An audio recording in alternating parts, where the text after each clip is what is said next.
Hi అండి, welcome to my channel yours అన్ని vlogs. ఈ రోజు మేము తిరుమల వెళ్తున్నామండి.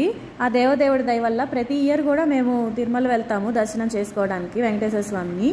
ఈ సంవత్సరం కూడా మేము ఇది రెండోసారి వెళ్ళడం. మా తమ్ముడు బెంగళూరులో జాబ్ చేస్తాడని చెప్పాను కదండి. తను అక్కడి నుంచే రైల్వే స్టేషన్కి వస్తాడు, తిరుపతి రైల్వే స్టేషన్కి. అక్కడి నుంచి అందరం కలిసి తిరుమల వెళ్తాము. బయటికి తీసుకెళ్తే చాలండి, మా అబ్బాయికి ఎక్కడ లేని సంతోషం అంతా వచ్చేస్తుంది. అది కార్ అయినా బైక్ అయినా సరే బయటికి తీసుకెళ్ళడం కావాలి మా అబ్బాయికి. ట్రాఫిక్ జామ్ అవుతుందేమోనని మేము చాలా త్వరగానే వచ్చామండి, రెడీ అయిపోయి ఇంటి దగ్గర నుంచి. క్యాబ్ దిగేసేసి రైల్వే స్టేషన్ లోకి వచ్చిన తర్వాత వెయిట్ చేస్తున్నాము. 8:50కి ట్రైన్ అయితే ఇంకా రాలేదు మా ట్రైన్. మేము తిరుమల ఎక్స్ప్రెస్ ట్రైన్ కి బుక్ చేసుకున్నామండి, 3rd క్లాస్ ఏసీ. లాస్ట్ కి ఒక ½ అవర్ లేట్ గా 9:25కి వచ్చిందండి ట్రైన్. ట్రైన్ ఎక్కిన తర్వాత కూర్చోబెట్టుకుంటే అసలు కూర్చోవట్లేదండి, మొత్తం ట్రైన్ అంతా తిరుగుతాడంట, ఏడుస్తున్నాడు. మా హస్బెండ్ కి తిరుమల రావడం కుదరలేదండి. మేము తిరుపతి స్టేషన్ లో ఏ టైం కి దిగాము, తిరుమల ఎలా వెళ్ళాము, మాకు రూమ్ ఎక్కడ వచ్చింది, డీటెయిల్స్ అన్ని కూడా నెక్స్ట్ పార్ట్ లో అప్లోడ్ చేస్తాను, తప్పకుండా చూడండి. Thank you for watching.